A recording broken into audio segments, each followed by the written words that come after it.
Oh. Oh, she's here. I'm here.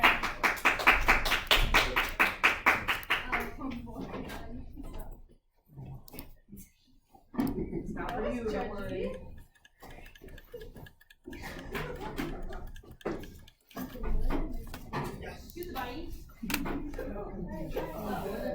All right, folks.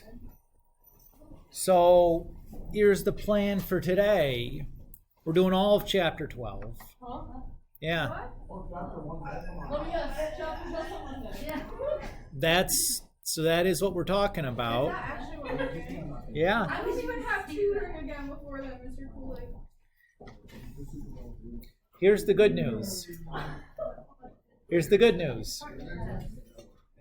Good news, guys, is good news.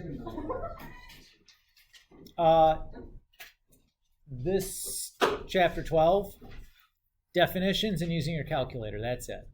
Like there's no algebra to speak of anywhere involved. So that's it. It's like, is this thing, does it meet these criteria, or does, describe it using these vocabulary? Then use your calculator to do some stuff, and that's it. Like there's nothing to it. Is this test really on Monday? Oh yeah. Yeah, we're joking. That's like how long it took me to learn how to draw. Okay. Well, let's get to this then. So we're going to start by talking about polynomials.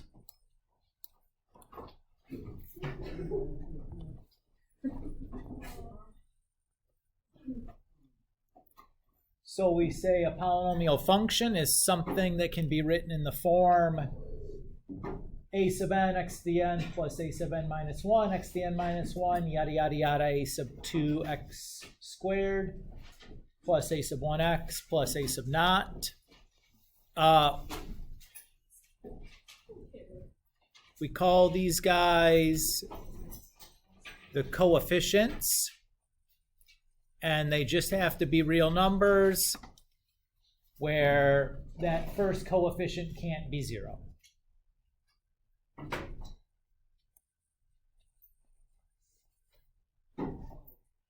So we call these values the power, and they have to be non-negative integer values. So the exponents that are on the variables have to be positive whole numbers. No negatives, no decimals, no fractions. Those exponents have to be positive whole numbers. Now, there's one exponent in particular that's important. That's going to represent the degree. That's going to be the largest exponent on the variables. And there's one of those coefficients that's important. It's called the leading coefficient. So that's the coefficient on the term with the largest exponent.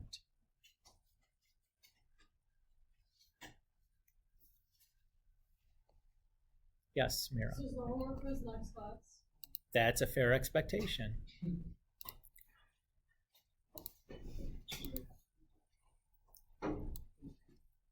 So let's do a little example and just of things that are polynomials and not. So we're going to decide whether these are polynomials or not. And then if they are a polynomial, list the degree and the leading coefficient. If they're not a polynomial, they don't have a degree and there's no leading coefficient to list, so there's nothing to do. All right, so let's look at A. F of x equals 4x to the 6 minus 5x squared plus 2x minus 1. Is that a polynomial, yes or no?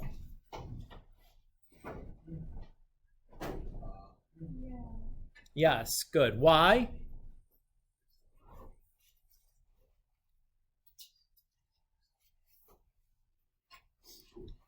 The only operations going on are between multiplication between a variable and a whole number or a real number. You have variables to positive whole number exponent, which is fine. And then addition and subtraction between the terms, which is fine. That's a polynomial. What's the degree for this polynomial going to be? 6, that's correct. It's the largest exponent on any of the variables. And the leading coefficient for this polynomial is 4, which is the coefficient on the term with the biggest exponent. That feel okay? Let's do another, eh? So B, we have g of x equals the square root of 3 times x minus 6. Is that a polynomial? You say no, why not? What? That's what I'm asking. Two terms? That's okay.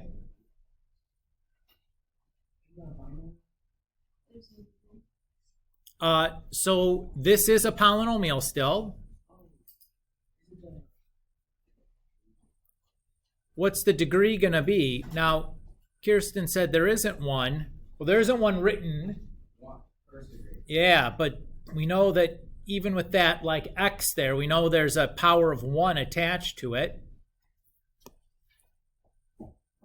So that is a degree 1 polynomial. And what's the leading coefficient going to be? Square root of 3. What's the degree on the 6? 0. So the degree on the 6 is a 0, because we could always think of like an x to the 0 tacked onto that. Yep. Oh, C, yeah. We're not on C yet. We are now, though. Is C a polynomial? No is correct. Why not, Kirsten? It doesn't, like, it's just all in the square root. Yeah, because you have variables under the square root, not a polynomial. Notice on G, the square root ends before the variable. The variable's not underneath the square root, so it's fine. But on C, that square root covers the variable, a variable or variables, doesn't matter. So it's not a polynomial, and because it's not a polynomial, we can't talk about its degree or leading coefficient. And then D. Is D a polynomial? What do we think? Yes. It's not. What's wrong with it? We got a negative exponent. Now keep in mind, if this was instead like 2 to the negative 1 and then an x, that's okay. That's a polynomial because the negative exponent isn't attached to the variable. But the way it's written, where the negative 1 is attached to the variable, not a polynomial. Is everybody okay there? Okay. Now, we can name polynomials by their degree. So there's some common names that we give to polynomials based on their degree.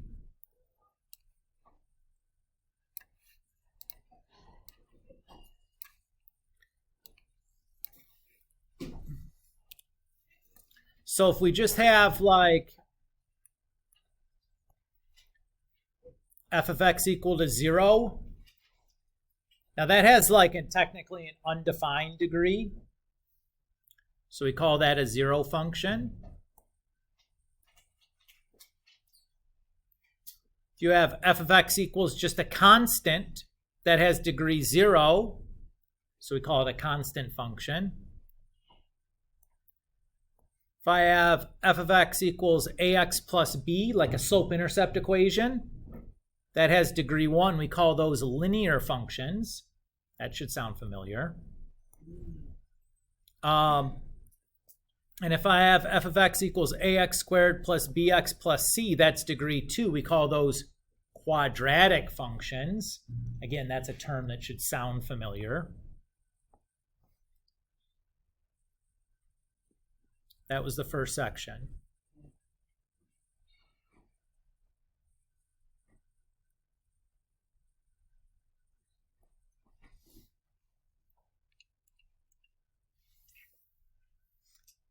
So the next thing we're going to talk about is a term called correlation. And correlation describes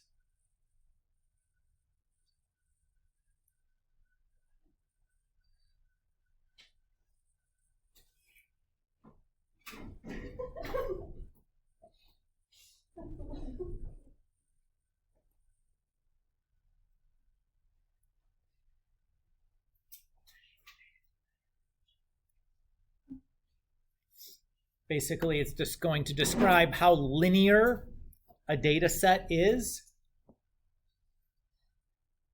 So how much does that data set look like a line?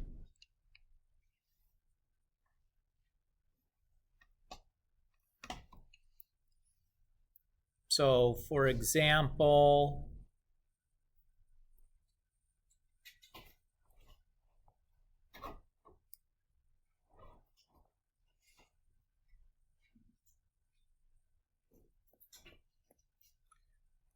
so draw a couple scatter plots.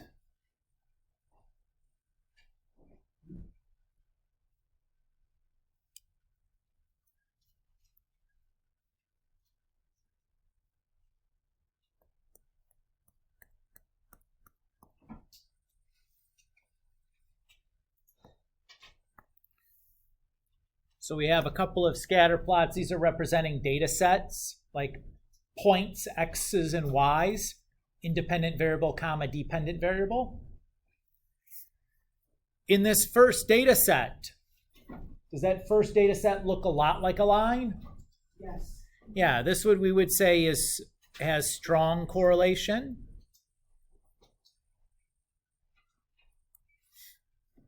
Does the second one look like a line? Kind of. Maybe we call this moderate correlation.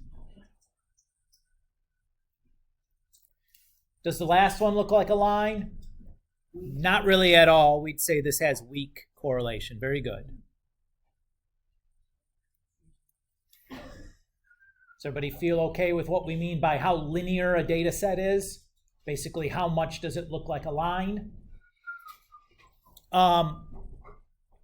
Now, we can do better than just kind of looking at a scatter plot like this and saying strong, moderate, weak. We can do this numerically and get a numerical measurement for this. We can do that using what's called a correlation coefficient.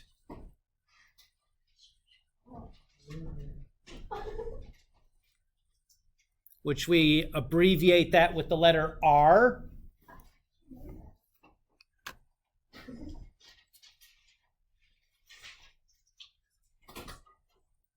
So some facts about R.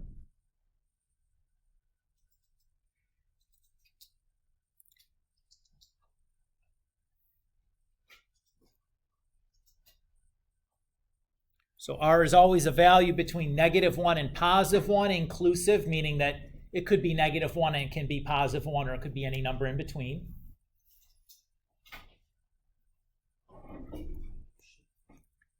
If that R value is negative, we say that we have negative correlation, aka negative slope. That's really what we're talking about there. When R is positive, we have positive correlation. AKA we could say positive slope.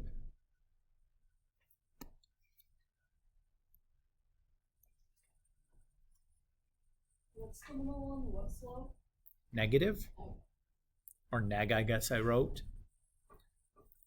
If r equals -1 or r equals +1, we say we have perfect correlation. By that I mean that every point in the data set would lie exactly on the same line. So if our R value is -1 or +1, it means that a line perfectly describes the data set. The line will pass through every single point on the data set. And we say if R equals 0, then we would say there is no correlation. That kind of data set will just look like a random assortment of points. In reality, it's a theoretical value. I'm not sure you could write out a data set that when we calculate the correlation to it, you can get exactly 0. But the takeaway is close to 0 is bad. All right, with that in mind, let's take a look at an example. We'll describe what we're seeing and then estimate an R value from this.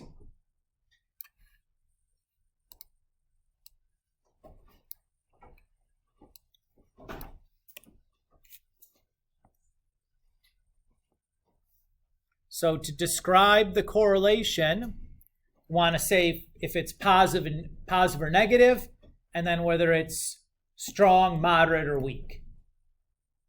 So is this correlation positive or negative here first? Negative. Why? Graph is sloping down. Is this correlation strong, moderate, or weak? Yeah, I would even say moderate to strong. This is pretty, I mean, the date or the points are pretty close together if you look at the scales. I'm going to call it strong.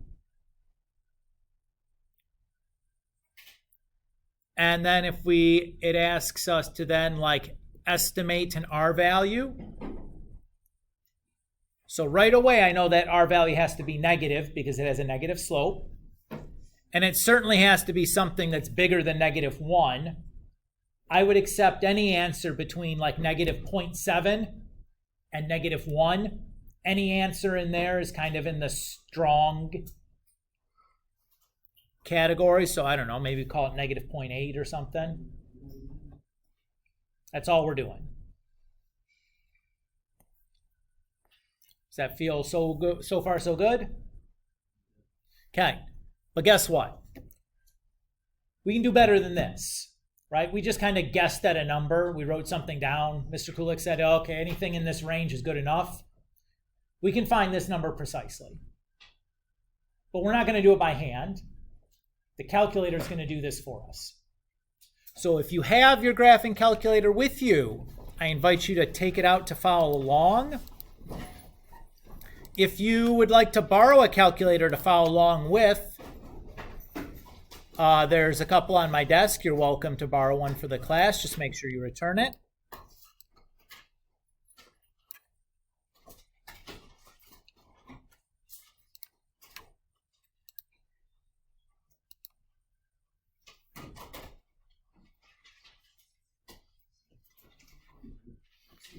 So the first thing we need to do is we need to turn on our diagnostic on our calculator.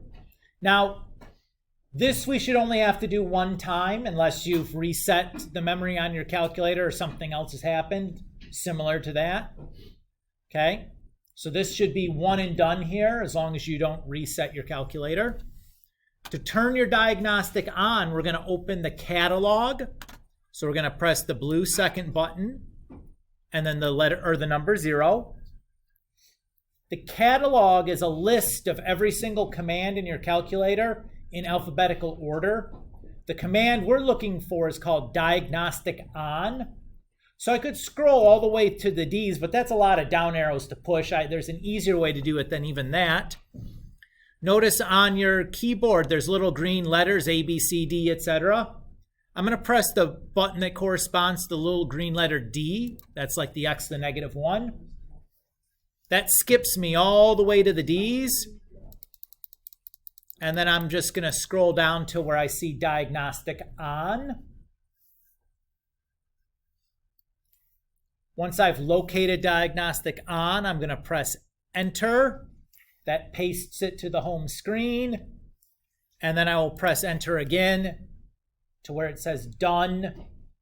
And now, unless your calculator's memory is reset or you borrow someone else's calculator, you should not have to do that process again. Anthony? So it makes the R values show up when you do the regressions. That's what that does. Okay? So the next thing we're going to do, now that we have our diagnostics turned on, we're going to enter this data into our calculator. To enter this data into our calculator, we're going to press the Stat button right there in the middle. From the Edit tab, we're going to select the Edit command.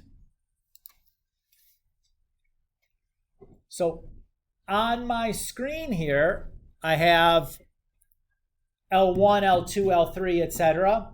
Those represent lists.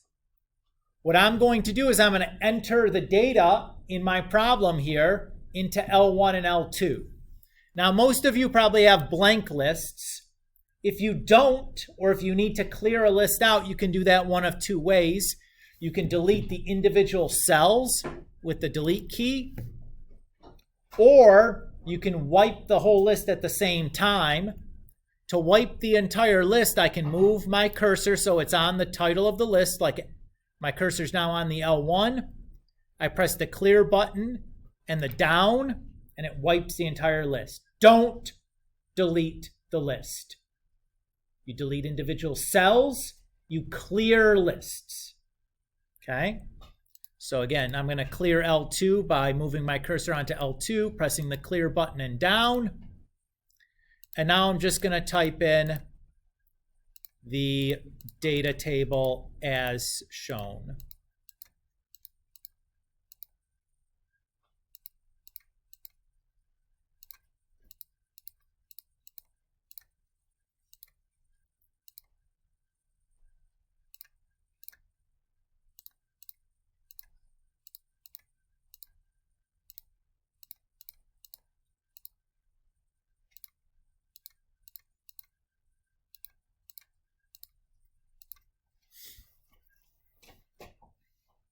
Everybody's good?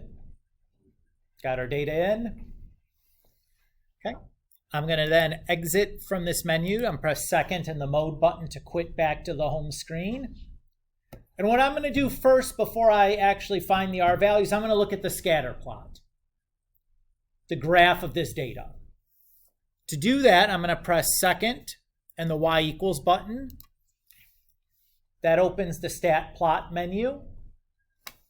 I'm going to select one of these plots. I can plot up to 3 scatter plots at the same time. I'm just going to pick plot 1. I'm going to make sure the first type is selected. And where it says X list, I type my X values into the list L1. And I type my Y values into the list L2. If for some reason I needed to change those, notice above the numbers 1, 2, 3, 4, 5, 6 in blue is the letters L1, L2, L3, etc. So if I needed to change this to L1 to L3, I'd press second and the number 3.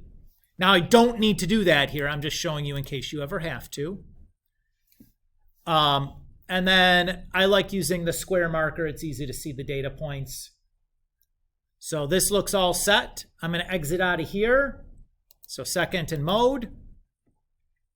Now to graph this on my calculator, I'm going to press zoom, and then I'm going to pick the option zoom stat. That's going to automatically fix my calculator's window. So it shows me just the data. So it's automatically going to adjust my window on my calculator so it shows the data nicely for me, which I say thank you very much, zoom stat. Very helpful. Everybody so far so good? Or no? Where'd I lose you at? And number 9 do stats. Yes. Did you turn on your stat plot?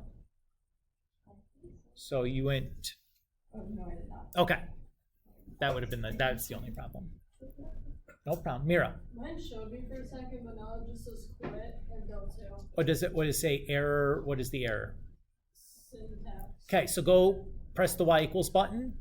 You have some gobbledygook equation in there that doesn't make any sense. Maybe it's all the way at the bottom off the screen, so scroll all the way down and check all your y equals and make sure there's nothing written in any of them. Okay. If you see anything, clear it out. Okay. Did you find something? Yeah. Okay, now if you press graph again, it should pop up and stay up. Cool? Excellent. You're good? Perfect. Okay. So that's if I wanted to look at the scat plot. This looks pretty darn linear though, eh?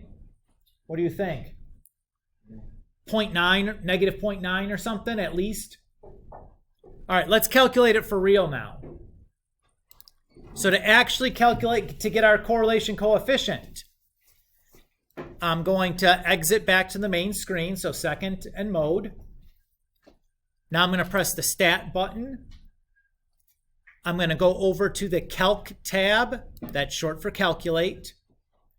And because I'm looking for a linear relationship, I'm going to pick the linreg command. So command 4 on my calculator. When I do that, I get a menu. Does anyone not get a menu? Does anybody have a super old calculator? Ava, I'm looking maybe your way. Did you get a menu when you picked linreg? No. Are you following along? Okay. Not on my computer. Okay. Wait, you hit calc and then what? Linreg is the command I picked. Okay. Huh? It doesn't really matter as long as you make sure you write it the right, is the way that it tells you in the calculator.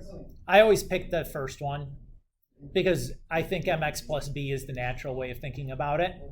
But they'll both do the same thing. All right.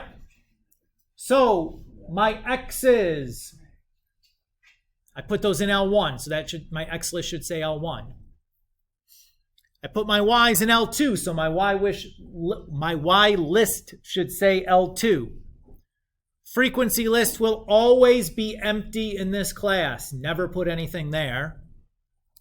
And then the store reg EQ, depending on what we're being asked to do in the problem, I might want to use this or I might not. I'm going to use it here to show you guys how to use it for practice. What this option does is it has the calculator save the equation we're about to make for this best fit line somewhere onto our calculator so I can use it again. The place where you would save that is into one of the y equals slots. I'm going to save this equation into y1. So where it says store reg EQ, I want y1 to be there. To get the y1, I'm going to press the vars button. I'm going to go over to the yvars tab.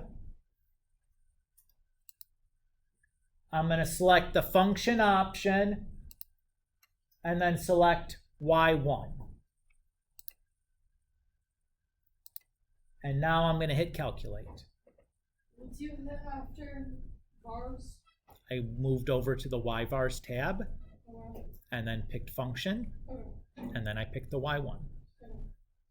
So I'll go ahead and press calculate. So what the calculator has done is it said, okay, your y equals ax plus b equation, that's what we found. The value for a is this negative 104, yada, yada, yada. The value for b is this 329, yada, yada, yada. And our r is negative 0.96, yada, yada, yada. So there's our correlation coefficient right there, calculated for us. So we just write that down to however many decimal places Mr. Kulik asks for. Everybody okay? So all the stops. Once you've done it a couple of times, it's easy.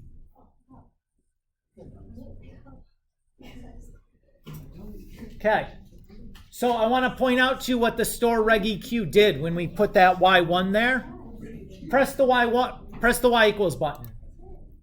Look what's in there now.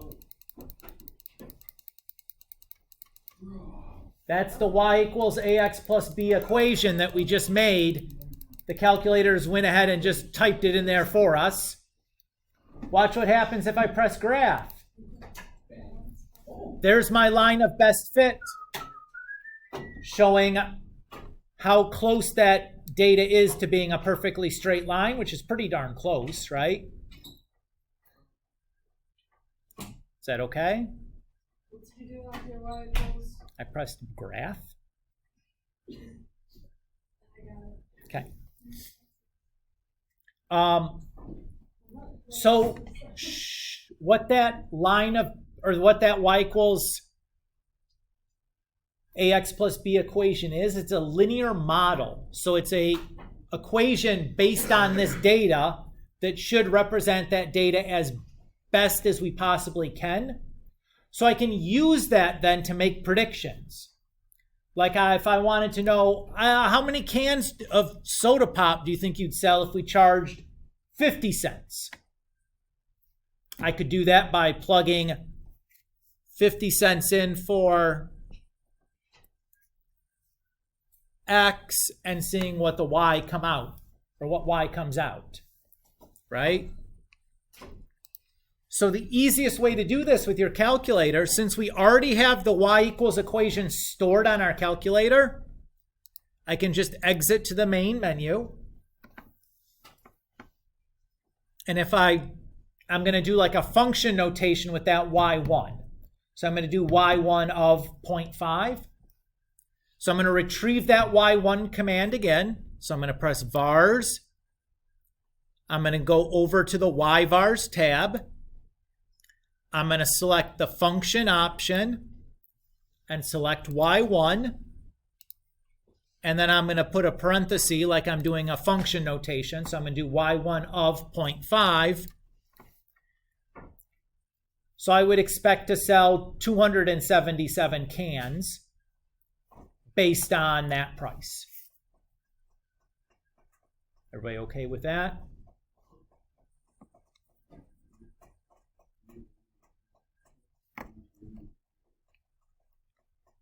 What if we wanted to charge $5 a can? Let's do Y1 of 5. So I press vars, yvars, function, Y1. I'll do of 5. Does that number make sense? Not really, right? What's that saying? Well, we'd be selling negative cans. They'd be like giving cans of soda back to us for some reason. It's kind of how you'd interpret that. Does that make any kind of sense? No. Now, we'll talk about a little later why predictions when we make a model like this might be good or not good. Why we might get a nonsense answer. But kind of stick this example in the back of your head because we're going to circle back to this idea that sometimes our models may not return sensible answers and what to look for to judge the reliability of a prediction.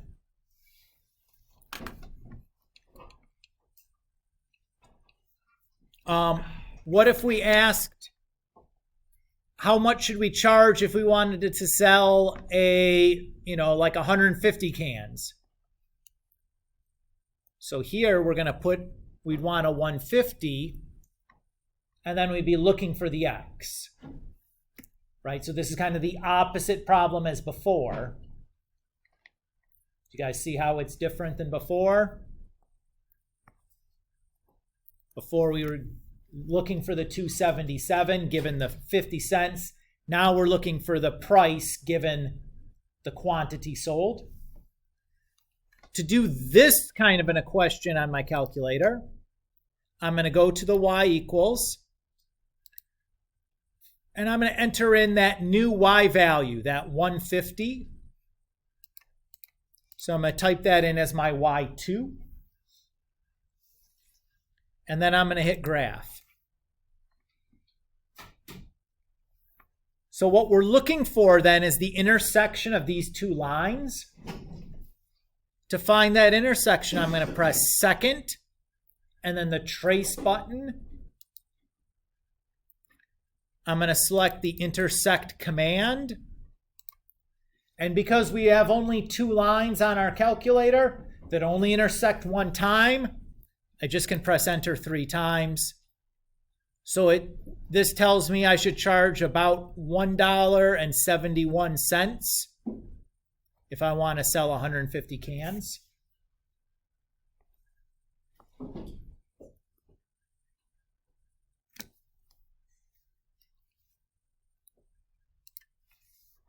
that feel okay there? So again, how much algebra have we done today? A lot. No algebra. 0. The calculator's done it all for us, Mira. Everything. Yeah, but it's the one thing I'm good at. What's up? You just got to be able to use the calculator. Now, here's the catch. Last section.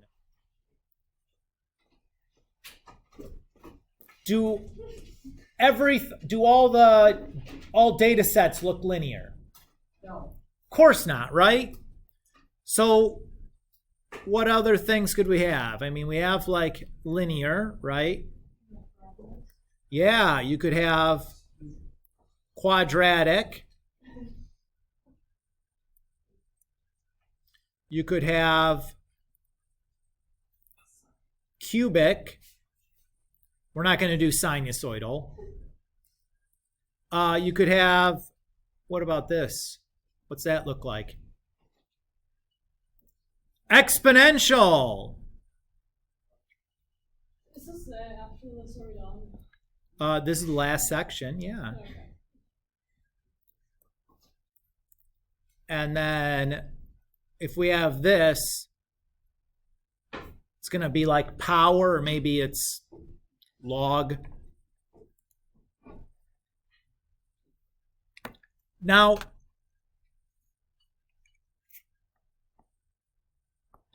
obviously, like if I try to calculate an R value, for most of these, it's going to be all garbagey because none of these other ones other than linear look very linear, right?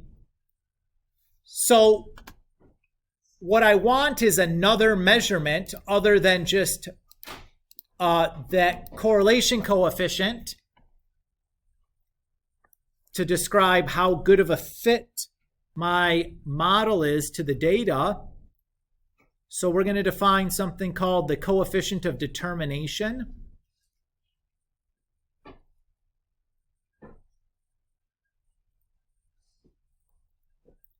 Which is, we abbreviate with the symbol R squared.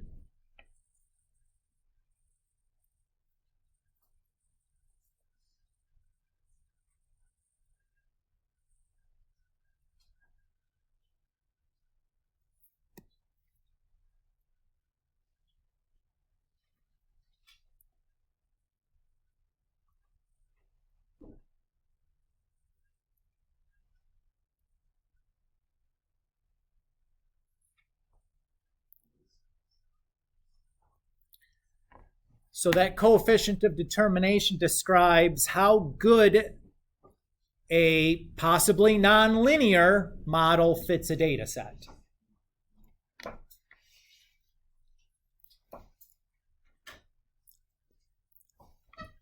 Now, from your Algebra 2 class,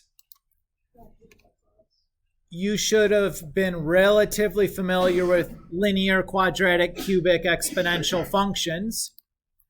But you probably didn't talk about power functions. I will in just a second.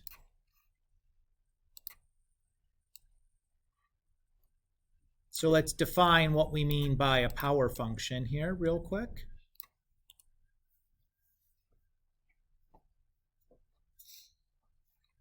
So we say power functions can be written in the form f of x equals k times x to the a. We call that's a the power of the power function.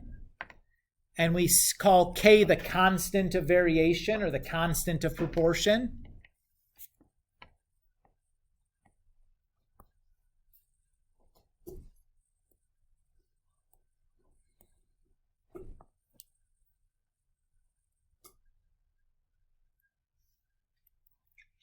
And if I were to describe what's happening here in words, we say that f of x varies with the 8th power of x.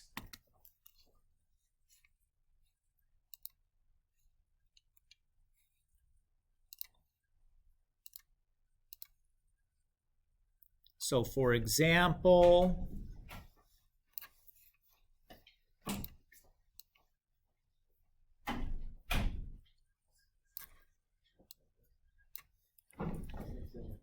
the equation, yes, go ahead.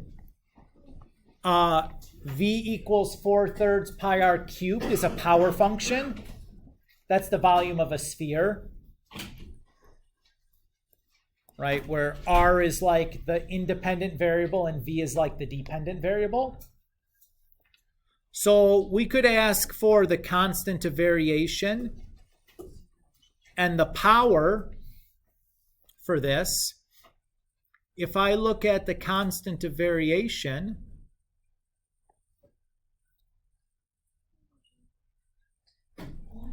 that's going to be the 4/3 a, or I'm sorry, 4/3 pi, like the coefficient on the independent variable. And the a, well, that's going to be like the power on the independent variable. So if we wanted to write this in words, we would say that v varies with the 3rd power of r. So that's how to like say that in words.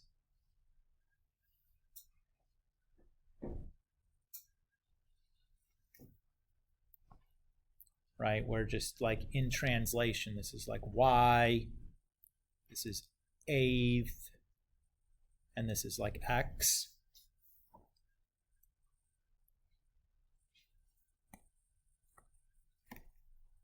Is everybody okay with what we're doing here? Again, just like a definition, not actually doing any calculation with it.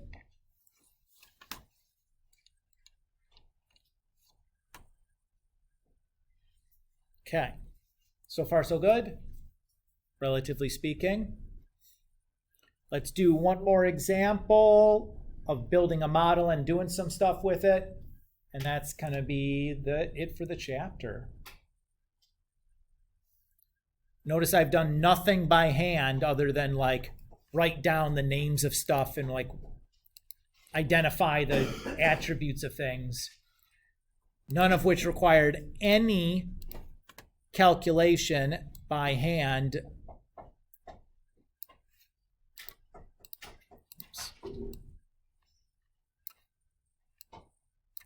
Oops. Yes. Yeah, go ahead.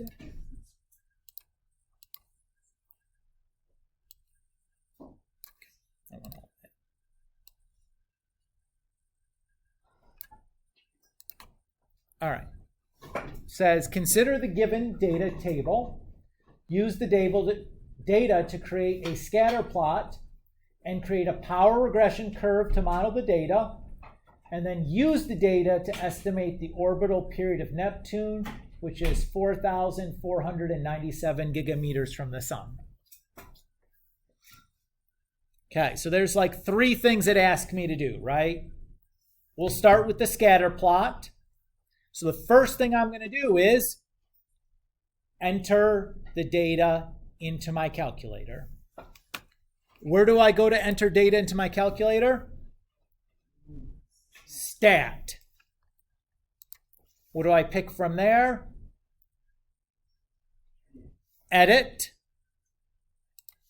So I'm going to clear out this data from before. So I'm going to move my cursor up on, so it's on L1. Press clear and then down. Not delete. And then I'll just type in my data as it appears in my table.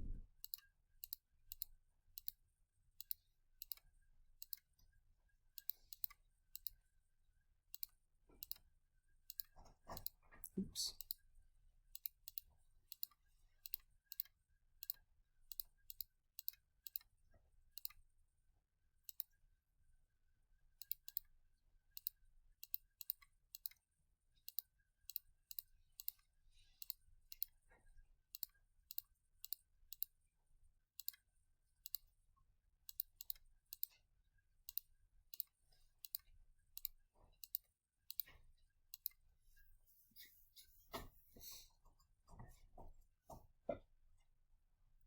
Okay, I'm just going to jog in place here for a moment as some of us are still entering data into our calculator.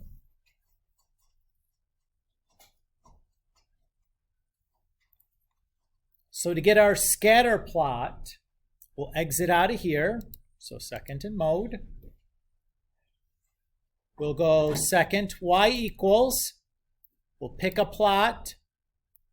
Make sure plot 1 is that whatever plot we chose is on. So I'll start, I'm just going to use plot 1. It's on is highlighted. I have type 1 using L1 and L2, making squares. That looks good. Kirsten? Okay. So once I have that all set up, I'm going to exit out. Then what do? I go zoom and then pick zoom stat. Now notice I got some gobbledygook line right here. What is that? Well, it's the stuff from Y1 from before. Let me just clear that out of there. But there's my model, or my, not my model, my scatter plot. Not very exciting, but whatever. So we've done that part now. Next, we're going to create a power regression curve. So to do that, it's the same place where all the regressions live, including the linreg. So I'm going to press stat and then go over to calc. And we have all these other regressions. I have linreg and quadreg and cubic reg and quartic reg and log reg. That's what ln is. I have exponential reg, and then there is power reg, PWR for power reg. So again, I used my x's in L1 and L2. Frequency list always blank. And we're going to store this into Y1 because we're going to use this again. It asks us to do something with our model. So to get the Y1 here, where it says store reg EQ, I'm going to press vars. I'm going to go over to yvars, pick function, and then pick Y1. And then I'll hit calculate. So this is our power model. Notice the equation is y equals a times x to the b. Right? It's a different equation than linreg was, right? It tells us how to write it on our sheet of paper. So if I were to write this down, I would write it like y equals 0.20008, yada, yada, yada, times x, well, I just say times x to the 1.4996, yada, yada, yada. I'll tell you how many digits to round to. Everybody's okay with that being the model? Kirsten? It's possible you like transposed a number in your data table. That would be my guess if it didn't come out to be the exact same number, is that like you wrote, you know, like 272 instead of 227 or something is probably all it is. So that's the next part. That was part 2. So there's my regression model. So all I have to do is write down the equation. And the last thing it says is use that curve to estimate the orbital period of Neptune. So to do that, I'm just going to do y1 of 4497. So on the main screen, I'm going to do vars, yvars, function, y1 of 4497. So I have 60,150.1, I guess.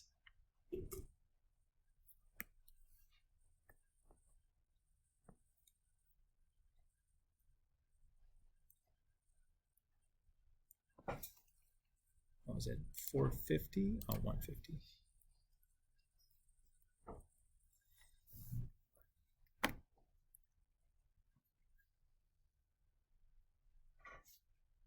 Feel okay with what we did there?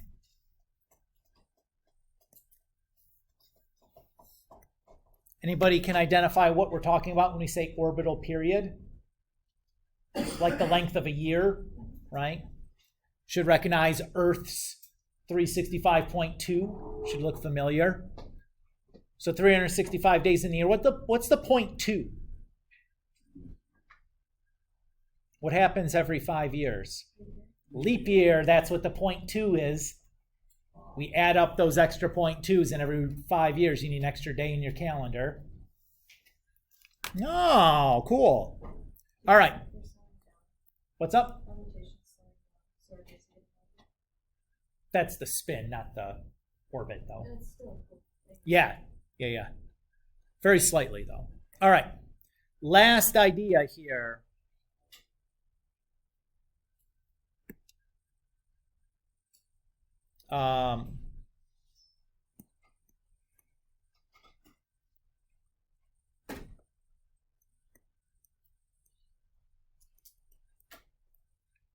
So when we got that 60,150 number, etc., that's a prediction, right? We created a model based on some data, and then we plugged a value into that model to predict what we think the answer is going to be, right? So before we go ahead and use that prediction as an answer, we should ask ourselves, do we think that answer is reliable? So there's a couple of things we should check. So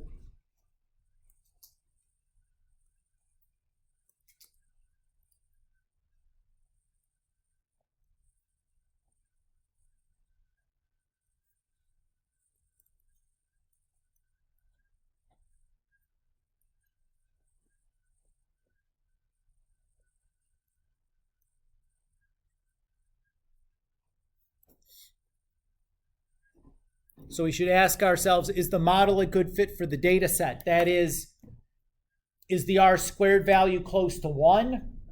Or in the case of a linear model, the R value close to plus or minus 1? If it is, great, that model's a good fit for the data.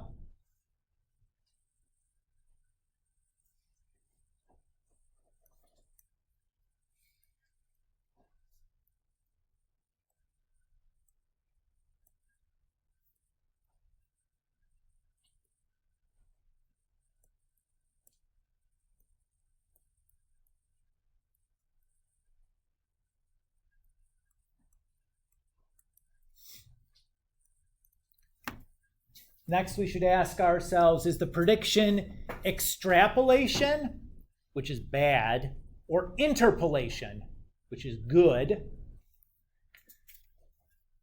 So if we go back to, the best way to describe this is just looking at our data set. So I'm going to go back to this guy over here. If we're predicting, let me use a different color. There we go. If we're using an X value from way out here, those are extrapolations. So if it's above or below the X's that we use to build the model, that's extrapolation. If we're using an X from in here, that's interpolation. Interpolation is reliable routinely. Extrapolation, you have to be really careful about. Remember when we predicted the cans, how many cans we'd sell if we charged $5 for a can of soda and we got a negative number? That's because we extrapolated and got like a cuckoo crazy answer. Because although this model is really linear over the data set we looked at the extreme values, it's not going to be linear forever. Eventually, just people will stop buying soda, right? If you charge too much, you're going to sell 0 cans and you can't sell less than 0 cans. Is everybody okay there? And then the third and final thing we have to worry about is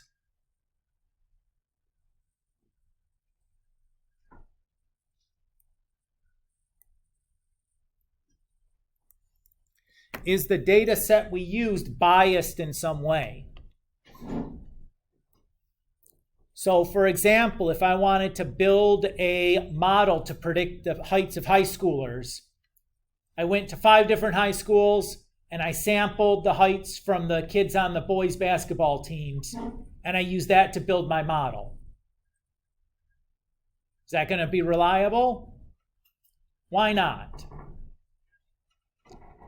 In general, the players on your boys basketball team will be taller than your average students, right?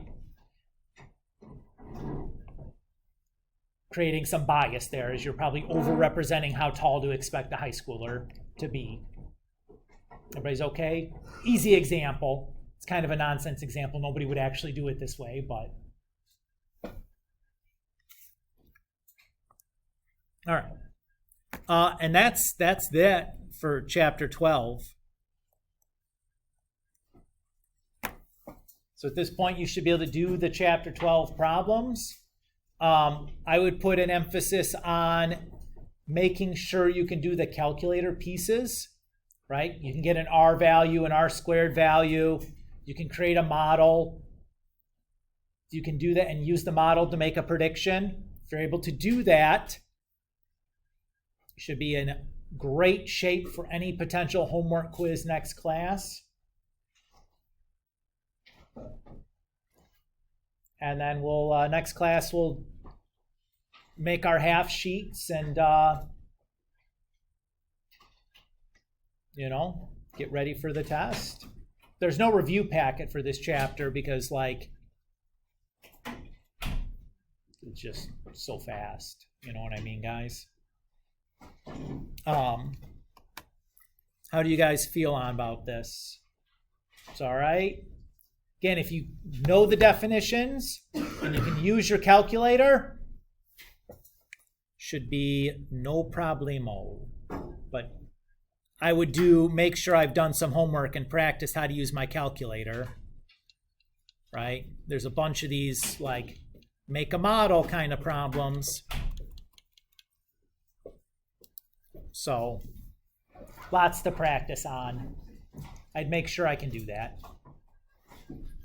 for next time. It's okay? And again, if you're like, oh boy, I can't remember those steps, what can you do? Watch the video. Go back and watch the video. Yeah, you can watch my cursor move around and press all the buttons and follow along and pause and try to figure it out on your own as we go.